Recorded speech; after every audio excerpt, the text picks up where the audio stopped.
poor miller had 3 sons. When he died, all that he left behind was a mill, a donkey, and a cat. Well, since I'm the oldest, said his first son.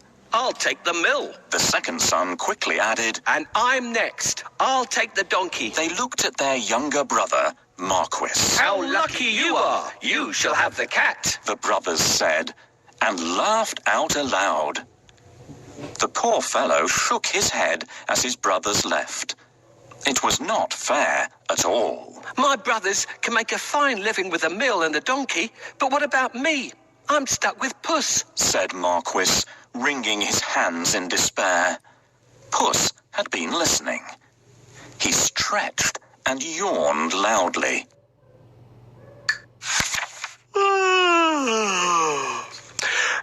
Now, you won't have to worry when I'm around. All I need is a bag and a handsome pair of boots, and I'll be able to take care of us both. Sure you will, thought Marquis. But to be fair, he had seen Puss use many tricks to catch mice and rats. If nothing else, they wouldn't go hungry.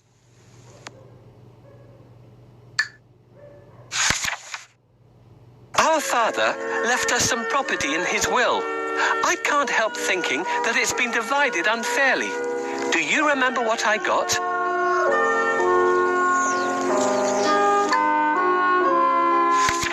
Soon, the cat was given his own pair of boots and the new bag that he had asked for. The boots fitted him perfectly, and he looked very smart. Puss packed a juicy cabbage and some bran in the bag and slung it around his neck. He polished his whiskers and set out. Puss headed straight to a spot where there were plenty of rabbits. He had a great plan in mind. Puss opened the bag wide and hid behind a tree. Soon a rabbit came hopping by. He saw the cabbage and leapt straight into the bag. Whoosh! As quick as the wind, Puss grabbed the bag and tied it closed with a piece of string. With the rabbit in his bag, Puss walked straight over to the king's palace. He bowed low and presented him with the rabbit. Your Majesty, said Puss in Boots in a royal voice. This humble gift comes from my master, Lord Marquis of Carabas. This was a fancy name that Puss had chosen for his master.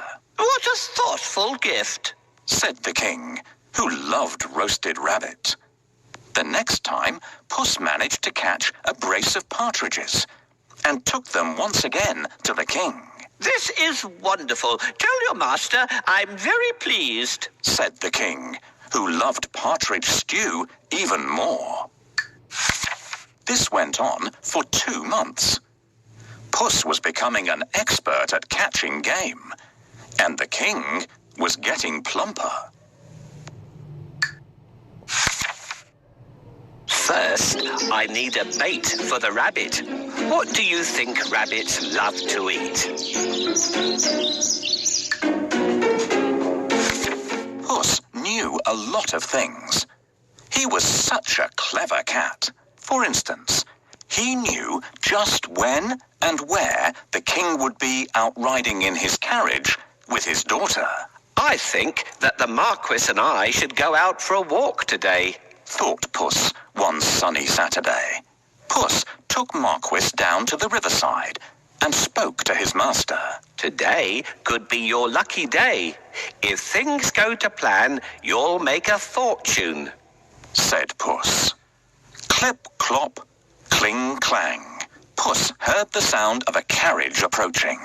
They both looked into the distance. It was the king's carriage. What should I do? Marquis asked, ready to obey. He had grown happier with the food Puss brought in every day. Go and bathe in the river. I'll take care of everything else, said Puss. Is that all? cried Marquis. He pulled off his clothes and jumped into the river at once. Splash! Quickly, Puss hid his master's clothes behind a rock. Help! My master is drowning! Somebody save him! Puss wailed. He was trembling from head to foot. The king recognized Puss at once. He remembered all the lovely meals he had enjoyed thanks to the cat.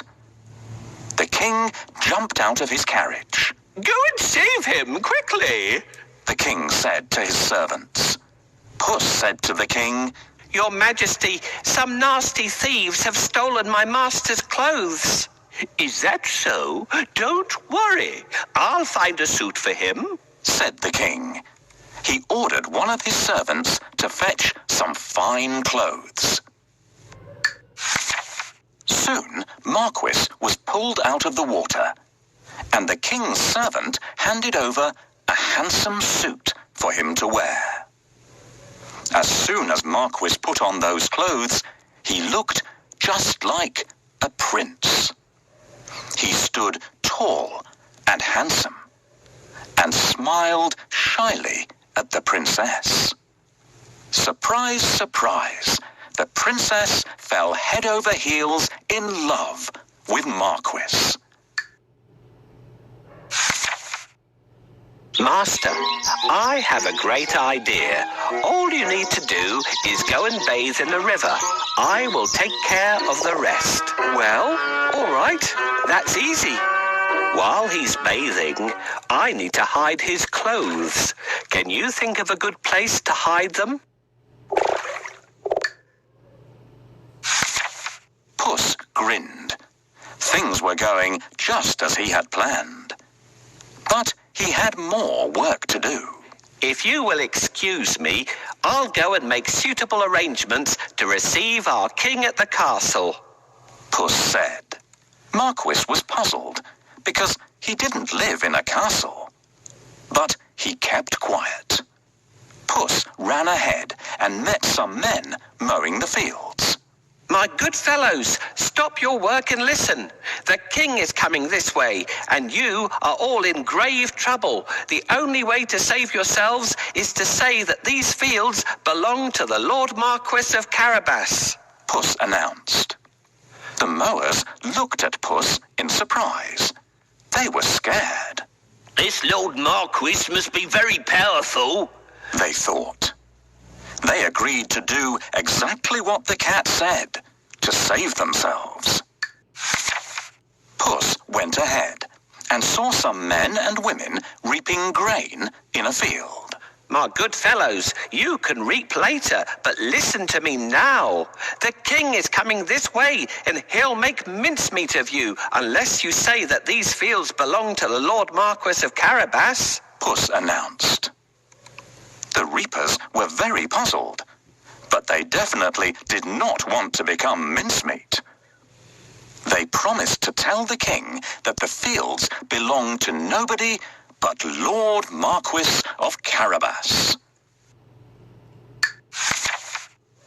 Puss went ahead and warned everybody to tell the king that the land belonged to Lord Marquis. The people thought that it wouldn't be right to mess with Lord Marquis. They decided to do exactly what the cat asked. But Puss had still more work to do. Huff, puff. He ran all the way until he reached a huge castle. Can you guess whose castle it was? Yes. The castle and all the lands belonged to a fierce and powerful ogre. But Puss was not scared of the ogre. He knocked at the castle door. Blim, blam. 2 guards opened the door. I'd like to pay my respects to your mighty master, said Puss.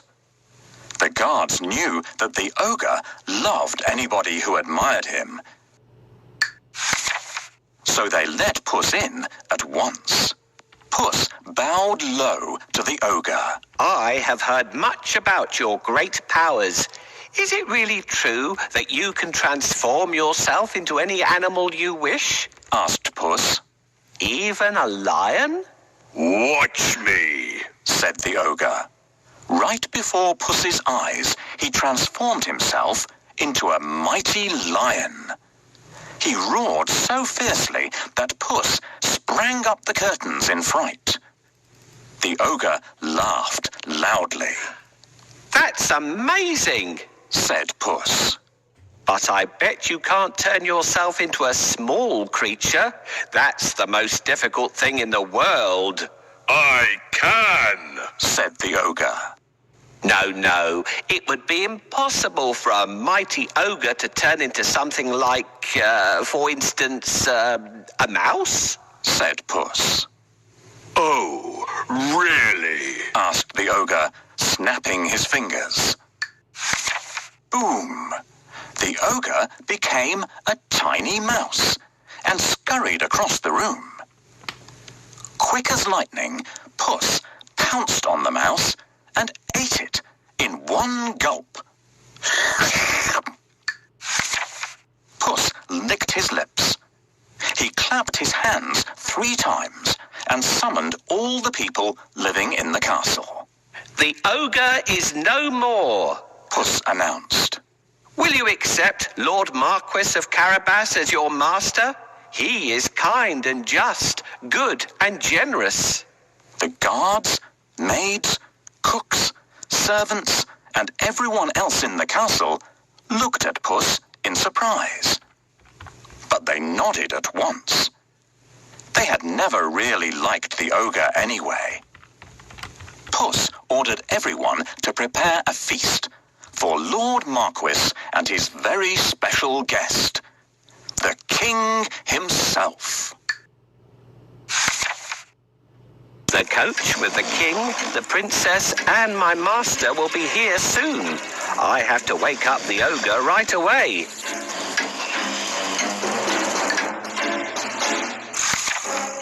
Meanwhile, the king travelled through the countryside, speaking to the people. He was very surprised to learn that almost all the land around him belonged to the young man by his side. When the king's coach finally reached the castle, Puss ran out to welcome them. Welcome to our humble abode, Puss said to the king. The king gulped. The castle was bigger and even more stunning than his own. Puss led them straight to the huge dining hall. The table groaned with the weight of roast chicken, rabbit stew, mince pies, smoked duck, and hundreds of other dishes. The king was in 7th heaven. After eating the great feast and sipping the finest wine he had ever tasted, the king said, My dear Lord Marquis, I'd be delighted if you would marry my only daughter. Marquis smiled at the princess. I will if the princess wishes to live with me, said Marquis shyly. The princess was so happy that she wanted to dance all around the castle. She blushed in delight and nodded. They married and lived happily ever after. And so did Puss, because loyal Marquis made him a lord of the castle. Puss enjoyed great feasts every day and did not go after rats or mice anymore, except now and then when he wanted some fun.